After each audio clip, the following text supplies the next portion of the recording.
Welcome to the Writer's Block podcast, where we delve into the minds of creative individuals and explore how art imitates life. In here, we write the scripts of our lives, but also our creativity. And sometimes we get blocked. But this podcast uncovers how to break through those blocks and the strategies our guests use to overcome them. Today, we're joined by comedian Trixx, who's made quite a name for himself in his culturally nuanced humor and insightful observations on life. A former hype man and DJ, Trixx's journey from Toronto to Vegas is filled with captivating stories, comedic brilliance, and a unique ability to connect with diverse audiences everywhere. We're exploring African proverbs we can all understand today. Let's get unblocked. You're listening to the Writer's Block podcast with L.A. Wade. Oh my gosh, it's so great to have you here on this platform where we strive to normalize vulnerability. We try to expand empathy and compassion, especially for creatives and people who struggle with mental health issues. So I think in life, we write a script, but in our creativity, we're writing. And a lot of times that life imitates art and we get blocked for real. And so what we're trying to do is find ways that learning from other people who have been able to gain success, be creative despite the blocks, and try to tell a story about how that happened. So welcome into the podcast. It's so great to have you here. I like the name Writer's Block. It's dope.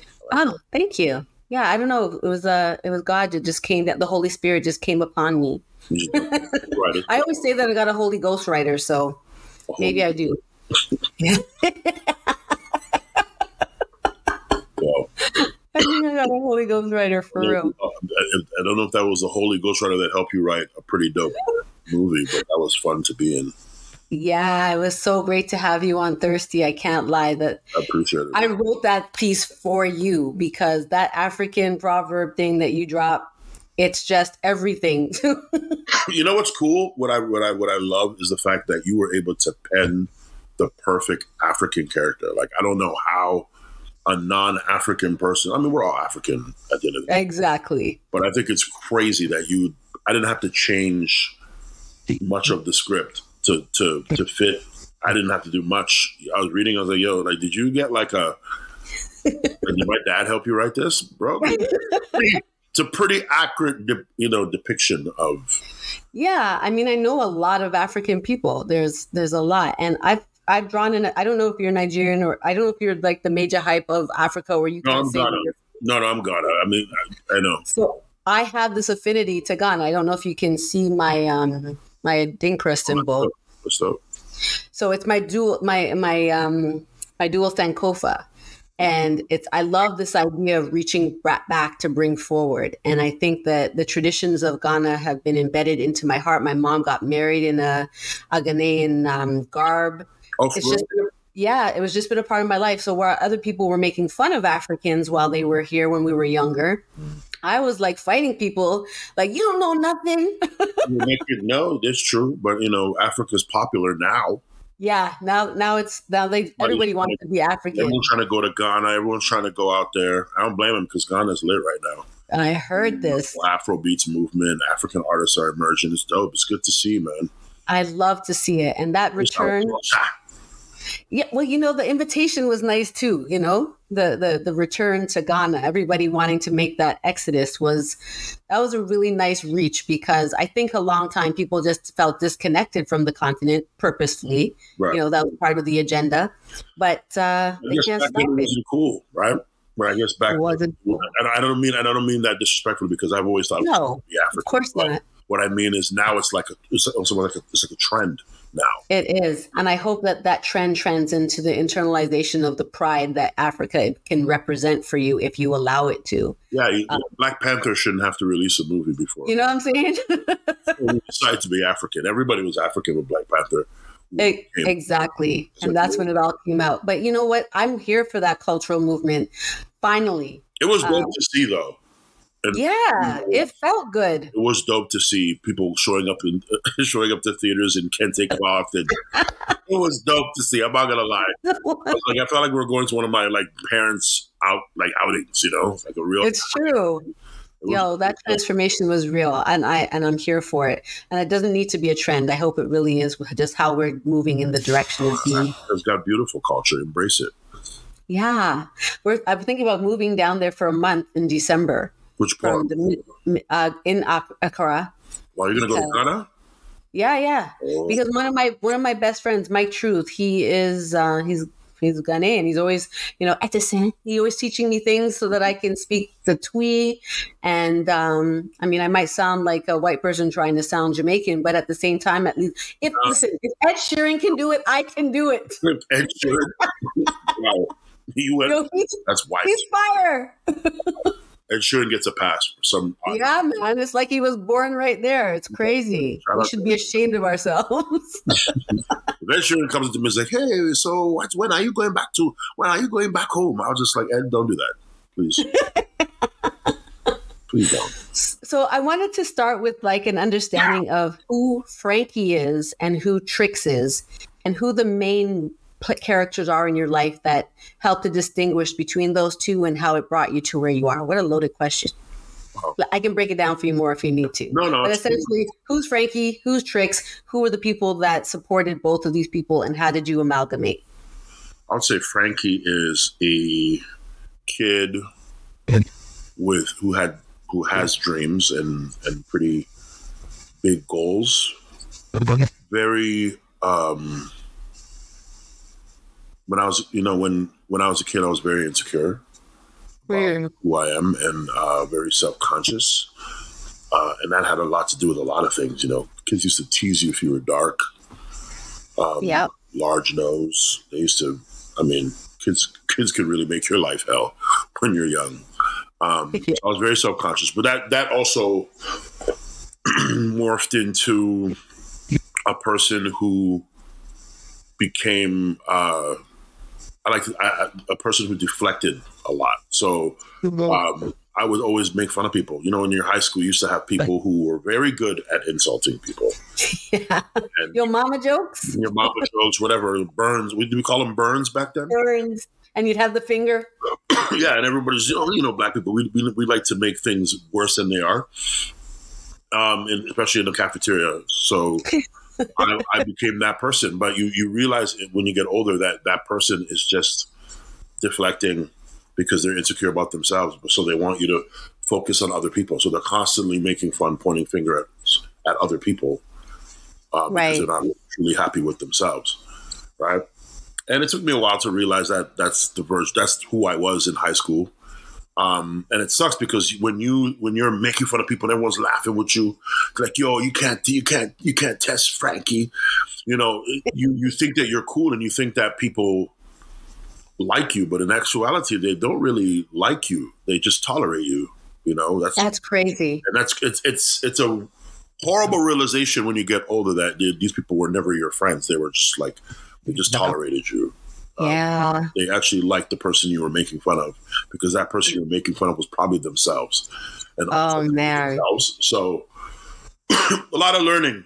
That's who Frankie was. But Frankie became Trixx because Frankie had this ridiculous need to be accepted and wanted to be, have status and fame. And it's interesting what happens when I became Trixx. Because Trixx came with status, but most importantly, Trixx came with access. And I was hosting some of the biggest parties in Toronto. First was the all ages scene, then was a 19 and over scene. And then I was on radio, right? So I represented access for a lot of people. This is when the girls came. To be honest with you, girls I had no business with. That's when they come along because you represent access. You can get them into the biggest and best parties on a Saturday night, right? Them and their girls, free drinks, whatever. And if you're the more popular person of that party, they get to brag and say they're with you. Exactly. Right? Yeah. So, that came status. It came popularity. Everything Frankie wanted. Right. You know what I'm saying? But he didn't get that because I wasn't a part of Ill Kids, and I wasn't emceeing next to starting from scratch, and I wasn't dancing on speakers. I wasn't on Caravana floats. Right. Like this is when you're the club MC, you're like you're the face of the party essentially. Exactly. Exactly. So and then when you're on radio, a very popular radio station, you're the voice of the radio station. So and then I was hosting concerts, so people are like, yo, Trixx, Wu-Tang's coming to town. Can you get me a ticket? Hook me up. Right? And then you represent the hookup. So Trixx becomes, the popular guy that Frankie always wanted to be. And then at some point you realize that, that Frankie was pretty dope and it was okay just being Frankie. It's cool being Frankie, and Trixx is just, he's just the umbrella. Yeah, I like that. He's the guy that Trixx hides behind because I like that. Everyone thinks Trixx is the better entity, but Frankie's a lot cooler. Trust me. I want to ask, so you talked a little bit about the DJ influence in the comedy, but what did Toronto's vibrant cultural scene play in shaping your comedic style? Excuse me, I just got over a cough. Right. First of all, Toronto is a place I will never diss. I'll never forget, because I feel like Toronto birthed my stage presence. It birthed my ability to talk to different people. Right. Because we're so diverse in Toronto. Jamaicans, Africans, Filipinos, Middle Eastern people, Chinese people, Japanese people, Trinis, Yeah. Just a plethora of different people. And I feel like Toronto helped me be able to speak to different people. So now when I go abroad, my jokes, I can tell my jokes to anybody because I learned to speak to different peoples in Toronto. And Toronto also gave me balls. You know what I mean? That's for sure. Toronto's an extension of New York. Everybody says, like, if you can make it in New York, you can make it anywhere. Well, that's how I feel about Toronto, really. It's true. Because Toronto, we're so spoiled. And, and screw-faced. Anytime there's a tour, if Janet Jackson or Beyonce, whoever is going on a tour, Toronto's getting a date. Like, we get everything. Right? So we're spoiled. And so you have to be funny. And not, people, how, especially with black people, with our screw face, we're screw face capital, right? Yeah, if they spend money to come see you, you better be worth their money. So, they're so Gucci. It's the truth. So it taught me how to, I wasn't afraid to perform anywhere. Because that's good. Toronto, screw face capital for people don't support you. People don't care about you until people care about you. That's just reality. So, Toronto gave me a lot of life lessons. I like that. So, okay. So I like to use some quotes to have you reflect on some things. Okay. So I don't know where I got this, but it says, Trixx is known more for comedy than controversy, always hitting the stage with big laughs, leaving the audience wanting more. What does this quote mean to you in the context of your career? That's funny because when you're starting out, somebody makes your media kit. They write your bio for you. They don't sit and talk to you. They just come up with this bio and they prove it. And I read that and I was like, yo, I'm known for comedy more than controversy. I think it's the other way around because it's quite controversial. If I remember some days, everybody remembers the infamous F-Flow video that went around. Talk about it. But some people don't know. So what was that? Well, here's the thing. I was let go from Flow, and I was let go from Flow wrongly. Unjustly, right? They accused me of doing something, and the protocol when you in any job, the protocol is if they think you've done something wrong, they would suspend you and look into it. Yes, investigate it, and then whenever it comes out of the investigation, then they deal with you accordingly. When you come back to work or you don't come back to work, whatever. Yes. But they accused me of something that I didn't do, and then they fired me for it. And I think it was they just wanted to get rid of me because you know how you work. That. So I work there. You know how things ran in the old regime. And at first, I was already upset. And back then, I was a very angry guy. So I was already upset. And then I wouldn't have said anything if I didn't walk into different buildings in Toronto and hear people say, yo, I heard you got fired for this. And this was like executives. Oh my God. So I felt defenseless. So one day there was a show at Yuck Yucks, the infamous, everybody knows the famous Nubian Disciple show. Shout out to Robinson. This show's been going on Big up. almost 30 years. I heard he's about to do some real shit over here finally. 30 years this show's been going on in Toronto. And Kenny Robinson is a big part of giving Black people in Toronto especially a platform where we could be ourselves. Right? Yeah. So I'm just going to go on stage and I'm just going to speak my mind about flow. And I only told like maybe 2 people. And then, 2 people in Toronto turns to 10 people. And everybody's in the audience with their phones out. I'll never forget this. Everybody's out there with their phones out because they're like, what is Trixx going to say? And I was so mad. And in hindsight, looking back on it, I wish I did it the way I am now. Because I'm a long-term thinker and I have more tact. And I believe that I could have spoke, even though I was angry, but I still could have had a message. Right. But at that time, it was just a drive-by and I didn't care who got hit. I've been there. I went up there and I was like, F flow. I started naming names. I said things about people's personal life. I just didn't care. And it was venomous. And, looking back on it, it still made an impact. Right? Yeah. But I wish I could have done it the way I am now. Because I still would have targeted certain people, but it would have been a message as opposed to being this venomous guy on stage who's just saying all these horrible things. It would have been a direct message, and I think it would have been appreciated more. For sure. Now, because everyone felt what you were saying. In some respects, they understood what the frustration was. But Toronto people will sit by and be like, ooh, let me go see what's going to happen here. Instead of standing up beside you and being like, yeah, I was wrong too. Everybody loves tea.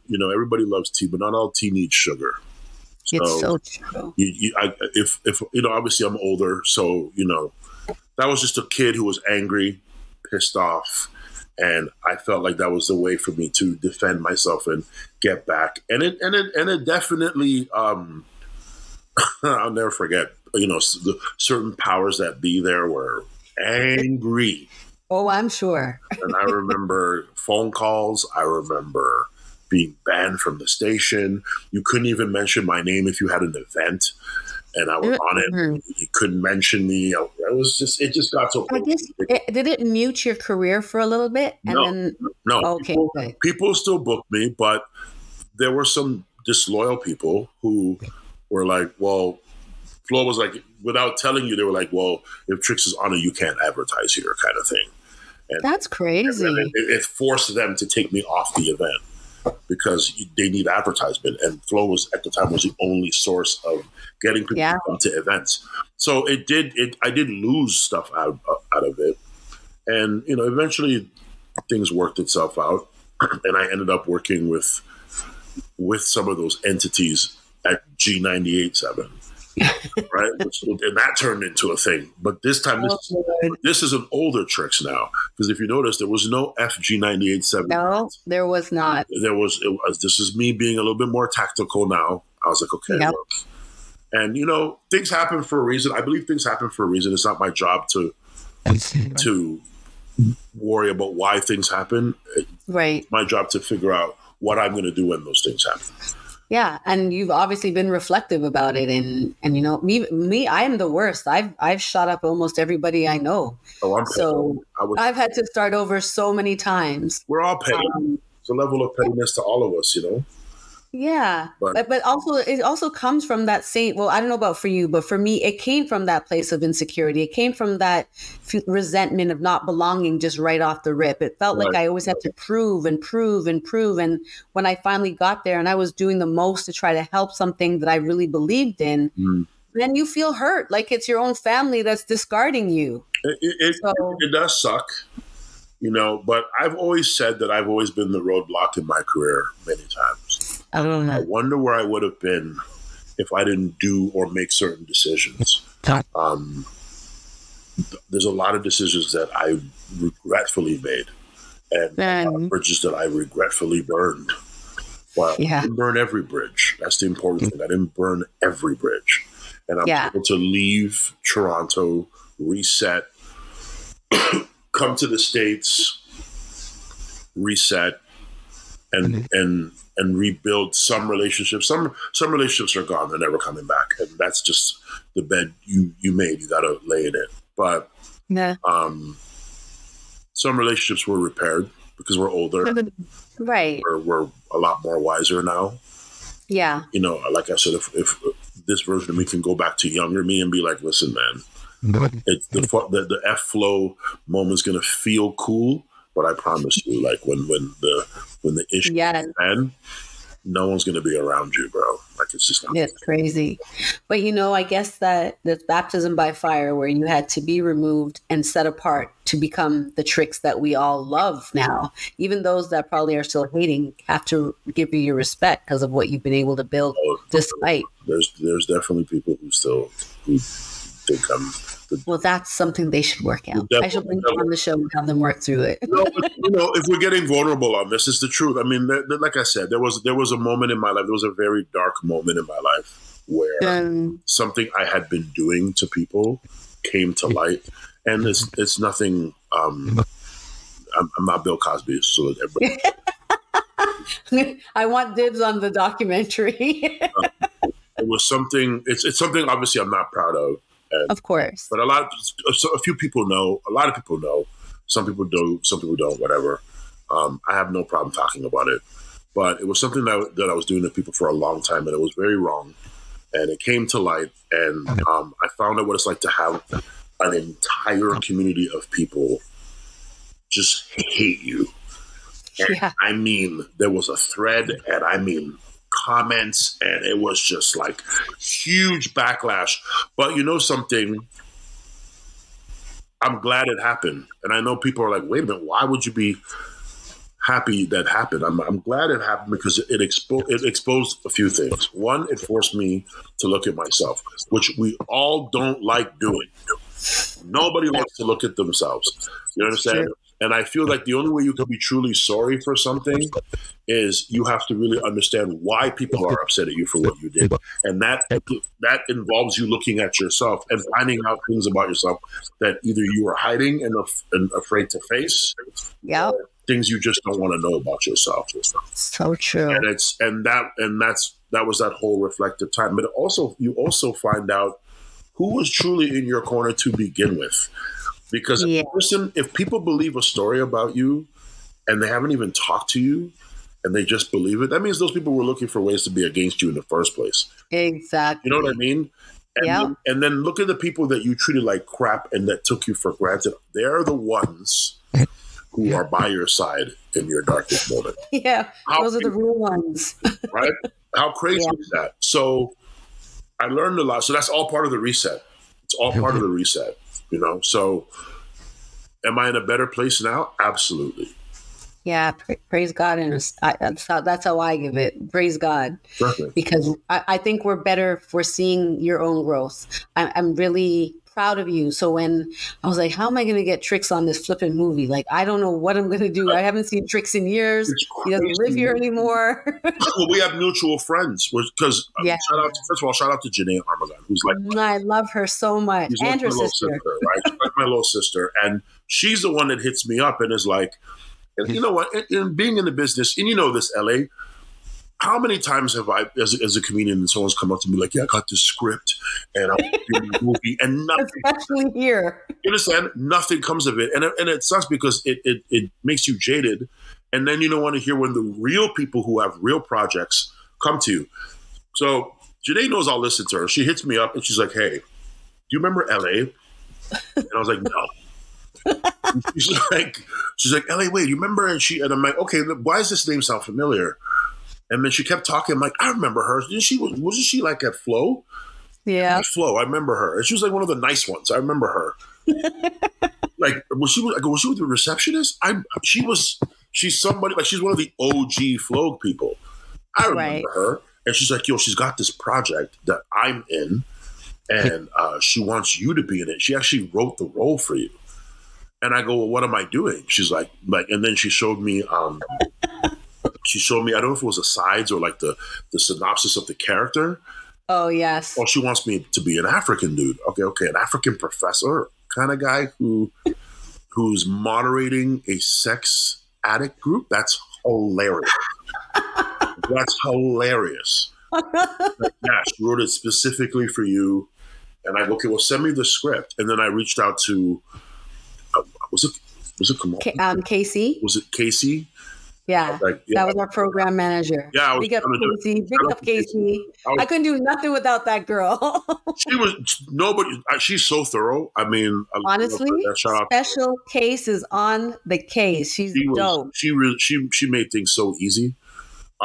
So I read the script and I was like, okay, this is hilarious. And then once we did the first read, I was like, yeah, okay, I definitely want to be a part of this. So amazing. I'm glad because my schedule's so sporadic. I know to do it. Well, I don't know if you knew that Norm was in it. Big Norm was in it, and I really wanted White Yachty in it to play the role of Tyrone with all of the Bebe's kids. Oh, that'd have been. But the schedule didn't work for him either. So it was just really, it became the Trixx, and Big Norm has such a small role, so it literally became like you're on the poster. I don't know if you can see the poster behind me. Yes, I saw it. I was like, yo, I'm in a movie where you could actually, like, I talk. You know, I don't have to, like, be like, hey, here's my part. Wait a minute. See me? There I am, right there. Where's my hand? No, it was fun. Yeah, and I can't wait to make it into a TV series.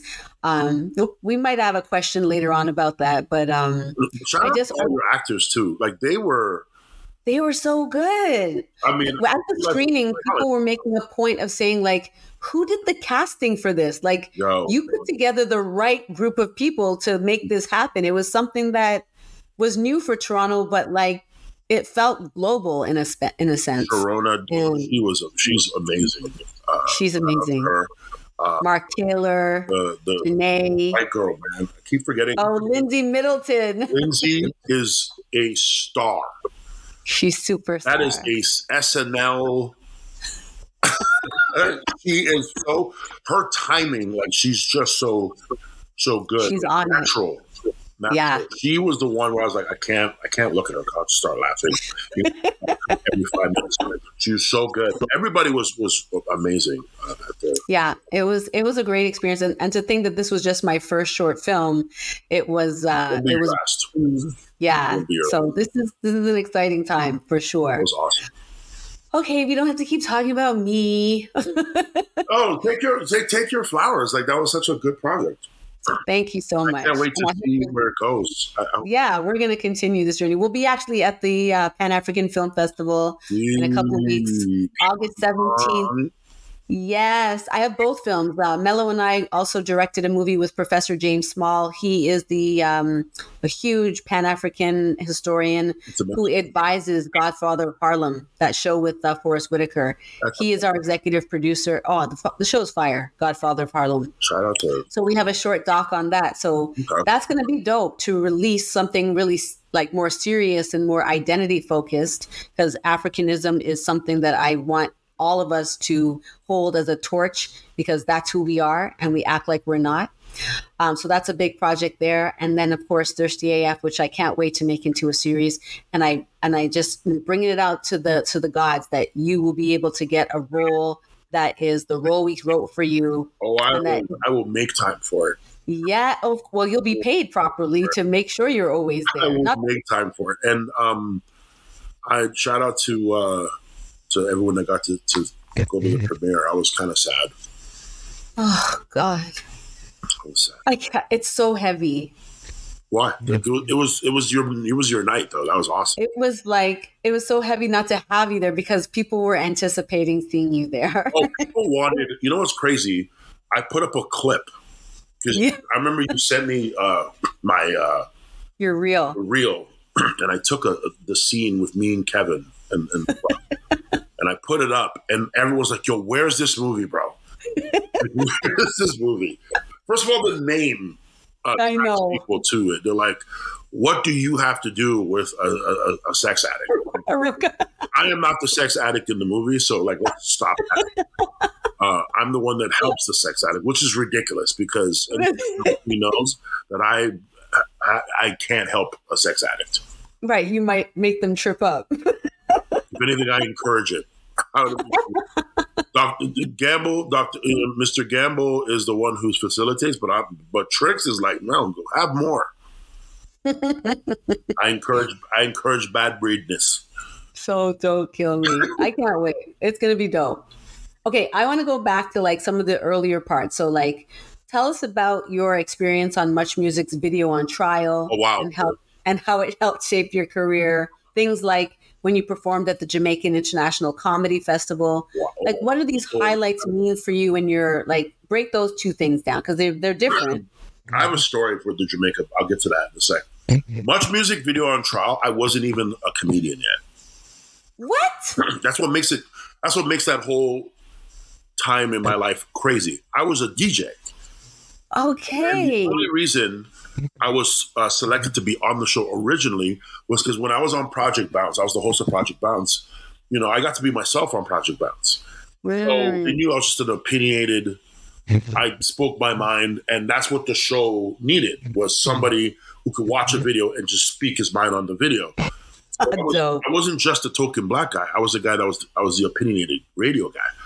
Right. So I was DJ Trixx at first on Video on Trial. Then I was like, can we lose the DJ part? Because I sound like a house DJ. Just call me Trixx. So then I became Trixx. I was not even a comedian yet when I was on Trial. And I used to get booked doing, high school dances all over the city because of Much Music Video on Trial. That's crazy, though. And then when I became a comedian, that was like maybe the latter years of Much Music Video on Trial.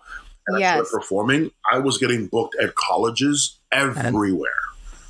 This really set up your career. Bruh, I used to walk in and I felt like I was Justin Bieber. Like the way people would react. I didn't realize how big of a show Much Music Video on Trial really was. It really was. And we were rock stars. That's amazing. We got to go to the awards. We walked the red carpet. We were rock stars. So I got a little taste of that life. And then and that just propelled my... Yeah, that was all preparation. But the Jamaican Comedy Festival. Walk me through that. That was the first time I ever played Jamaica. And and all my Jamaican people, this is not an indictment on you, because anyone who knows me knows I love my Jamaican people. Of course. But I had heard horror stories about like what happens if you suck in Jamaica. And so, they oh man, if you're not funny, they throw buckle on you. Like I hear all these things. They even buckle Beanie Man. I'm like, if they, oh no. Right? And so here's the thing. So this is my first time going to Jamaica, period. I've never. Wow, you had never been even. And it was me, and Martin, and Ron Jossel. And I remember I was mortified. Like I had never been so scared to do a show in my life. You me cry. Because this is Jamaica now. This is not Toronto. Okay? This is not this is Yad, where if you're not funny, they will let you know in a heartbeat. Right. So I remember it was a big crowd too. And I just remember going up there and just doing me. And I remember the African stuff just hitting. But when I did the Jamaican domino joke, I was an instant star. Because the event was televised, and TVJ. Oh, dope! You're all over the island. So I went from being scared to a star. That's amazing. To the point where when I'm leaving Jamaica and I'm in the airport, people were leaving their posts like, I am not, and running around, and they're like, you're not an African. Tell the truth. Yeah, you come from. and they kept hitting me with the domino joke. They're like, the way you did that domino joke was so accurate. Oh my God! Can people find it online? Oh, I mean, a lot of people who have seen me have heard the domino joke before. Oh wow! And I just remember, pictures in the airport. It was like the Beatles. I love it. And I watched, I'm not going to name the comic, I watched a comic bomb. And they didn't throw anything at him. What they did, because what Jamaicans do, which I love about you Jamaicans, is you disrespectfully get them off the stage.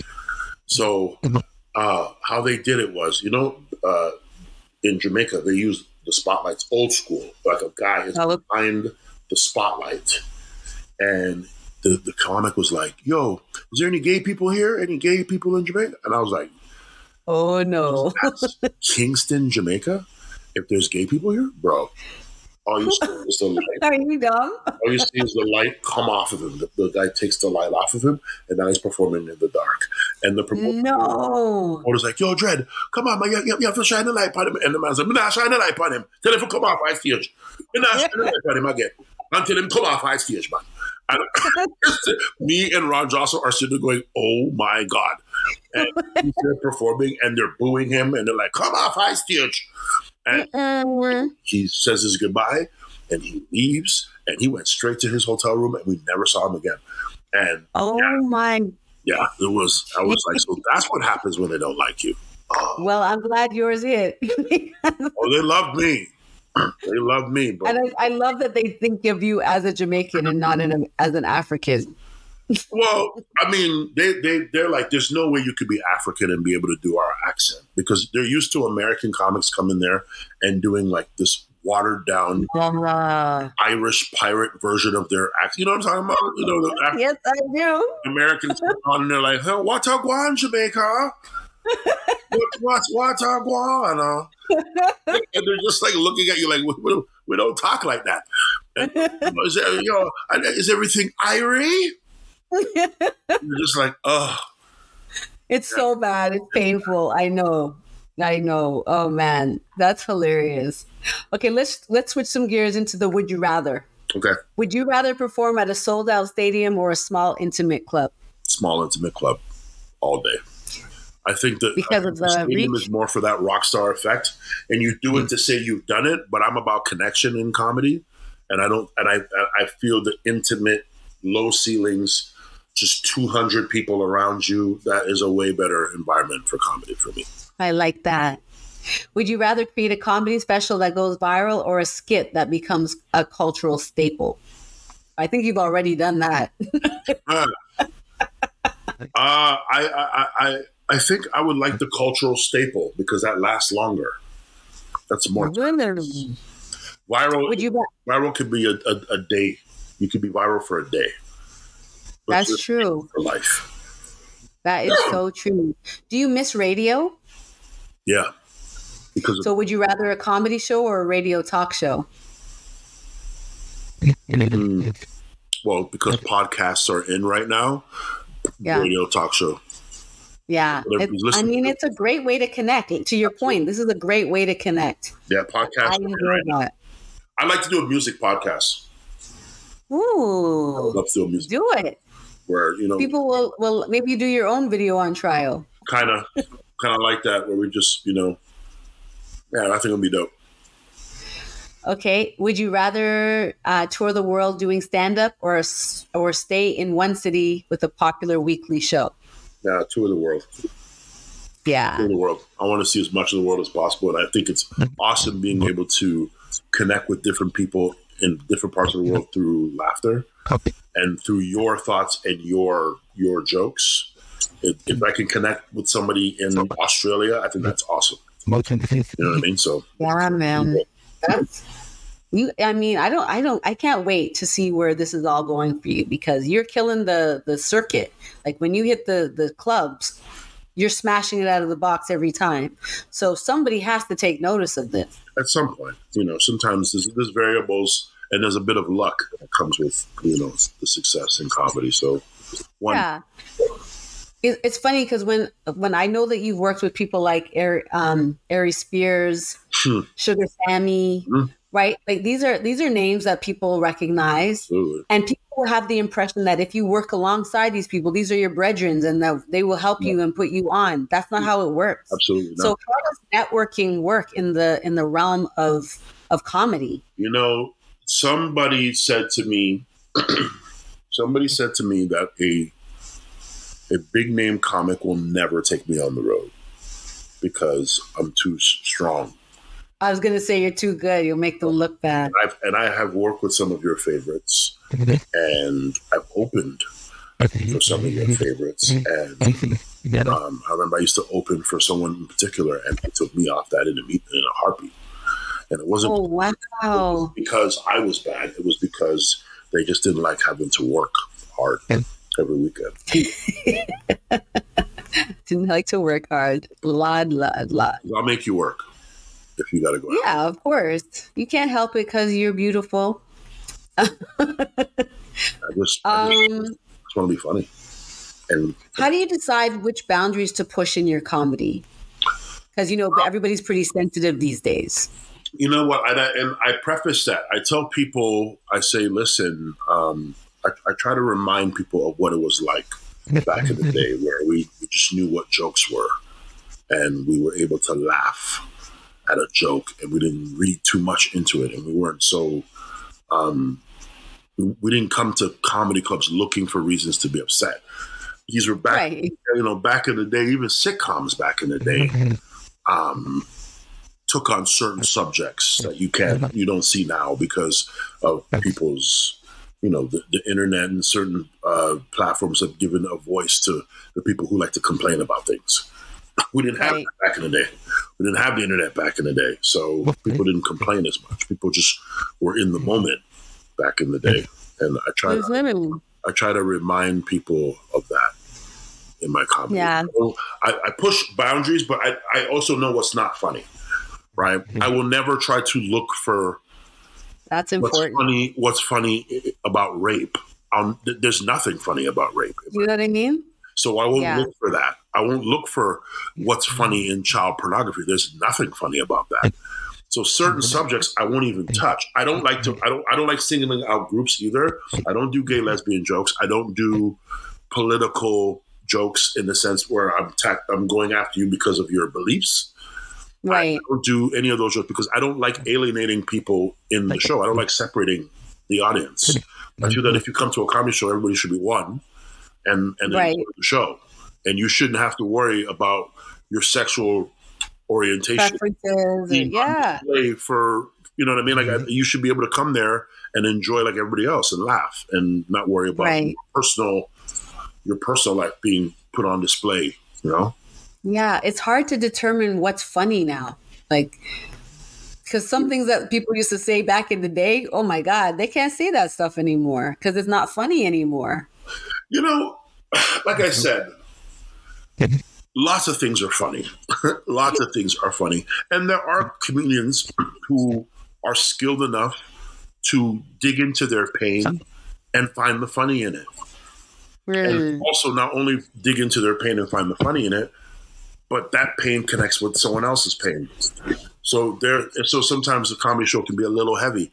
But I think if you come in with a mindset that I'm going to a comedy show to laugh and have a good time, then you have more of an open mind to what's going to be said on stage. But if you come there with defense mechanisms like, listen, man, I better not hear no jokes about fat people. I better not hear no jokes about white people. I better not hear no jokes about black people. It's just like, listen, you're going to hear those jokes. You're going to hear that. First of all, we're very funny. Because everything is shaming. You know what I'm saying? Everything is shaming. Oh, you're fat shaming. Or you're body shaming.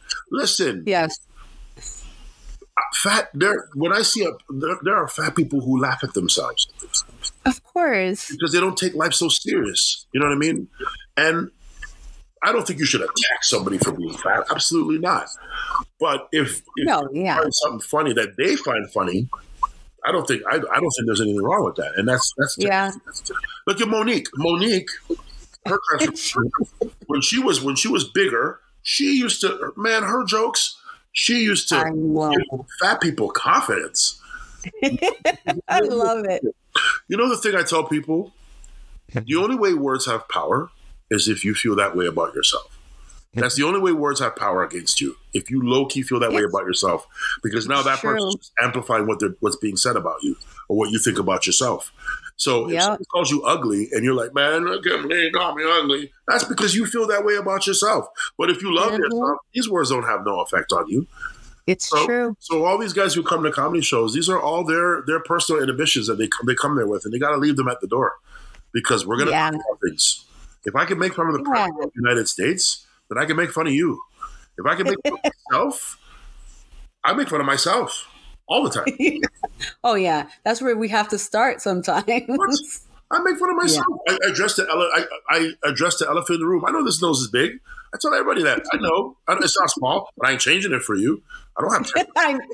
Oh my God, I would hate if you changed your appearance. Could you for something like that? I would have got a nose job. I'd be getting made fun of more. I would be made fun of more. You understand? But you also we remember when Michael switched over, we're kind of like, okay, he's making little changes. But when he becomes unrecognizable, we're like, where's the original Michael? Let me tell you something, man. Every time I see an old video of Michael Jackson, it hurts me. It really does. This was not an ugly man. No. You understand? This was not an ugly man. He was a beautiful black man, bro. And maybe, I don't know, he's not here. Only he can tell you the true reasons he altered his appearance. But when you look at just the transformation, it's sad. It's sad because it's like, and this is how people make you feel about yourself. Now, I'm not saying he didn't have vitiligo or whatever the skin diseases. Maybe he did, but he dent his chin. He didn't have to change his nose. He didn't have to make himself this white looking ghoulish dude. Yeah. You were a beautiful black man, and I think he needed to hear that more. I think he needed to hear that too, a lot. I think he needed to hear that more, and he 100. Didn't hear it enough. I don't think he heard it enough. Yeah, it's sad. I know what it's like, man. People made fun of me my whole life. I have heard every nose joke to date. I've heard every dark joke to date, and believe me, there were moments where I sat in my room wondering what my life would be like if I got a nose job or if I lightened my skin or whatever to be a pretty beauty. When you're younger and when you're younger in high school, these are the feelings you go through. Would it be easy to get girls and stuff? Because, that's where it starts. There were girls I had crushes on, and, I probably didn't get those girls because other people were in there going, you date for him, ew. I have pretty boy friends. I have pretty boy friends who walk into a room and just get gal because of their looks. And there was times where I was envious of that as a young girl. Of course. I was very envious. I had really, really bad acne. And I still I'm finally older and I still will have bad scarring and things like that. Right. And I legitimately was convincing myself that I was not a beautiful person because of that. And at some point, we have to start seeing who we truly are. Absolutely. Not only just for what's on the outside, but that's not the only thing that makes someone beautiful. There's personality, your the way you are with people, the way you talk, present yourself. I think sexy is a state of mind more than an appearance thing. You can feel sexy. You can feel cute. True. You can feel good about yourself just from buying a new outfit. It's so true. Getting a haircut can make you feel, or buying a new car can make you feel good. It's true. I just think that, we're older now, so now I'm glad I know this now. But, it's all a state of mind. Yeah. It really is. And learning how to radically accept everything about yourself, the good, the bad, the ugly, and then just kind of focus on the things you can influence into the good light. Oh, and you're going to have people that come into your life and be like, yeah, I heard this about you. And I'm like, yeah, whatever you heard, times it by 100, bro, and make it work. Exactly. I'm so done with worrying about what everybody, not everybody's going to like you. You can't name me one person in this world that everyone likes. Will Smith. I know. We all loved him for a time, and now look. He messed up in front of the world. I still love Will Smith. But I still love him too. If that guy can show your human side and mess up in front of the whole world, come on, man. Just live your life. That's why I tell people. Yeah. Live. I feel sad for Jada. I don't know if she can recover the same way as Will, but we all have our thing. That's just what it is. We all have our thing. Well, she cheated. She has to forgive herself, I guess. Well, she cheated on him with a younger man, and she put it out there for the world to know. And at the end of the day, who am I to sit here and judge these people? I got my own skeletons I got to worry about. It's so true.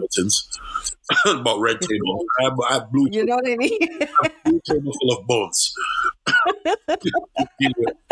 About red table. Oh my God. If you could do your own king and queen of comedy, who would be on the bill? You know, especially you're there, but who are the other people? It's funny you ask that because I've always had this dream. And Drake does the OVO Fest. And I was like, yo, I wish he would do a comedy portion, a comedy part. Yes. And I was the main host. I would be the host. And then obviously Drake has access to the pick of the litter. Then he has access that I don't have. Of course. But my dream Chappelle for sure. I'm hosting Chappelle. Yeah. Bill Burr. And then you know, for iconic purposes, like just a moment where Eddie Murphy comes out and just gives us a little stand up of Eddie Murphy now, you know, just for iconic purposes, you know. You right? Yeah, that would be my. Do you have a favorite female comedian? You know, and it's funny because I would throw a few female comics on there, but the female comics I would throw on them are not huge yet. They're not. That's okay. Like Corey Bell, who's going to be at the show tonight. Nice. Harborfront Center. She would. Yeah, make sure you come down. I can't wait. I'm definitely reaching. Yes, I would have her on. I'd have a woman by the name of Ty Davis, who is hilarious. Mm-hmm. She was on my last Trixx and Friends. Got a standing role. Yes. I would actually, you know what? I would put Monique. I like Monique, you know? Yeah. People would come just because. I like Monique. I mean, I know Monique's, you know, she gets in trouble for speaking her mind sometimes, but I like Monique. Monique bring her. There, Lunel. And you know what? Listen, before she was deemed mean, I would rock with Ellen DeGeneres' stand-up. I liked her stand-up. Oh, yeah. She's funny like that. And this whole like, oh, am I funny? For iconic purposes, give me a whoopee, man. I grew up on whoopee. Oh, man. Could you? Yeah, that would be dope. I wonder what she would say. And you know what? And I also Roseanne Barr, bro. Oh, man. I would love to see Roseanne. I know people, you know, she's deemed racist or whatever trauma she went through with, and then she got canceled. I don't care, bro. Yeah. Race. It's the same people that wanted to put Trump into office anyway. So you know what I mean? Come on. But you know, some of my favorite females are also no longer with us. Like I would love to have worked with Joan Rivers. Mm-hmm. Joan Rivers, man. She got it. And one of my favorite comedic actresses was B. Arthur. That's where I get like the deadpan facial Golden Girls. I get my deadpan from her and Bill Cosby. Like the way they could speak with their face without saying a word. Like when Betty White would say something stupid, and Dorothy's face, man, just her face. It's a nice 10-second deadpan. Yeah, man. True comedy when you can speak when you can say something without saying it out of your mouth. I think that's an incredible talent. So, man. Yeah, there's a lot of. Yeah, that's a good king and queen show. Still sure. Amazing. Okay, I've taken up enough of your time. We're gonna do some rapid fire questions and end this thing off. You got to get ready for the show. Do you have a favorite joke of all time? Yeah. Oh, one of my favorites is Eddie Murphy's ice cream joke. Because I was that kid, bro. And when he yells up, "Mom, throw down some money!" Yo, I lived in an apartment. That was us, bro. Like that joke was like, I feel like he was there, bro. That was us. I mean, as soon as the ice cream bikes. Yes. Used to come into the apartment complex, and I'm talking. You're just seeing parents throw down money to the children. Children are like, "Mom, throw down some money." And then the one kid who didn't get the ice cream, bro. I mean, I'm like, he he depicted that so accurately. Because he put you there. Because I've been the kid who never got the ice cream, and I've been the kid who made fun of the kid who never got the ice cream. I've been both. I've been both. That's one of my favorite jokes. Yeah. Oh man. Bill Cosby's dentist joke. Oh man. Listen, I know people are controversy around Bill Cosby, but like he really set a path for Black comedians in a way that you can't shit on that. Say what you want about the man. Oh, shut up, Siri. Siri just fast people's business. I'm constantly arguing with those flipping AI. Shut up. Anyway, say what you want about Bill Cosby, the man. I'm not here to discuss his personal exploits off stage, but as a comedian, he did a lot for Black people. He did a lot for comedy, and a lot of your favorite comedians wanted to be him. But you probably wanted to be Bill Cosby. So he's still one of the best comedians of all time. It sucks that he's become whatever, but he's still one of the greatest comedians of all time. Yeah, and we need to learn how to forgive people for things that they do wrong. But I guess people want acknowledgement of things. And do you forgive R. Kelly? Do you forgive Robert?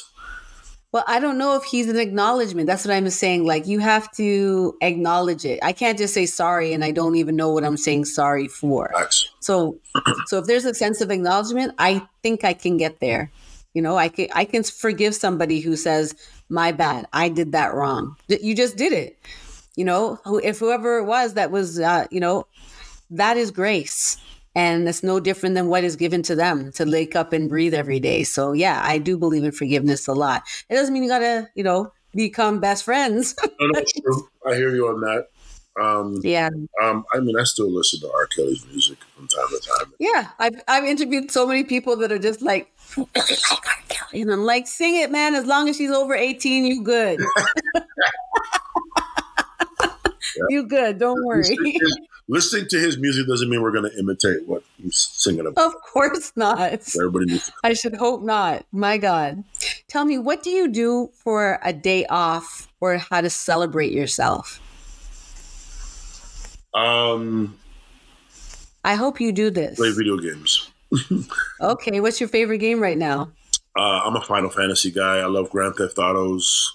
I like games where you can kind of immerse yourself in the game, kind of be that character. Grand Theft Auto is very therapeutic. Okay. Really? Yeah, because, I just pretend all the pedestrians in the game are people I don't like and I shoot them. Oh my God, I love it. And when the police come, I turn the game off. Oh my God. So guilty. What do you thirst for? Happiness. Success and happiness. I think success is a state of mind as well. I think just accomplishing your goals is a success in itself. Success isn't always money, cars, women. It's you woke up and you wanted to do something with your life and you're doing it. That's a success. Yeah. But that is a big success. But being happy while you're doing it is I think that's the truth. Yeah, I think that's going to just take acceptance of whatever comes and goes. Yeah. And try not to judge yourself. Okay, where are you still blocked? And what is your commitment to get unblocked? My past blocks me sometimes. So I'm just trying to get past my past. And when I say get past my past, I mean me get past my past. Not hoping that others will forgive me. I'm more about me letting go. You forgiving you. Yeah. Yeah. So that would be the blocking I'm dealing with right now. Yo, tell them where you're going to be tonight and how they can reach you. People, Harborfront Center. Okay, Caravana Thursday. Ting, ting, ting, ting, ting, ting. I want everybody to come. It's Trixx and Friends. It's a fun show where I come back to Toronto with a couple comedians that I met in my travels that I've become friends with, and I feel that Toronto should be introduced to these comics. And 9 out of 10 times these comics have never been to Toronto or even Canada. So what better way to introduce them to Toronto than during Caravana weekend? Right? Corey Bell, who is, she tours with Monique out of Chicago. hilarious. I can't wait. He is there to represent not just the ladies, but just represent, period. Good friend of mine. And then another good friend of mine is Mike Paramore, who is out of Cleveland, very funny, travels all across the country, and is one of the funniest comics I know. So it's going to be a fun show, and there may be a special surprise tonight. Ooh, I can't wait to see. Tell you what it is. Man, if there's more tickets, go out there and grab them. Trixx, thank you so much for being in the Writer's Block podcast. What's that? So thank you very much for having me. Oh, yeah, for sure. We'll see you later on tonight. Everybody, keep it locked on the Writer's Block podcast. You can reach your girl. This is LA Wade Inc. on IG. You can follow more about the people that we interview on the writersblock.podcast on IG. And I would like to big up my sponsors, TRF Media. Thank you so much, Mello, for being such an amazing producer extraordinaire. And my personal wine bottle, Thirsty AF by CH Houghton Wines. Head over to thisislawade.com and you can pick yours up. I want to big up my sponsors, too. I want to big up people who wash their chicken before they cook it. Understand? Wash your chicken. Wash it. Come on. Let me throw this phone. No, I'm just kidding. Low-key, I've wanted to be a comedian for a long time. Well, I need a sponsor. I've been throwing phones, bruh. iPhone, Apple, come on, contact. All right, everybody. We love having you in here. We will see you next time. We're more resilient than we think. Get unblocked. We'll see you next time. Peace. You're listening to the Writer's Block podcast with LA Wade. What up? It's your boy Trixx, and I have been unblocked on the Writer's Block podcast. You understand? Because when a monkey sits next to a lion, that does not mean you can dance by yourself. Come on.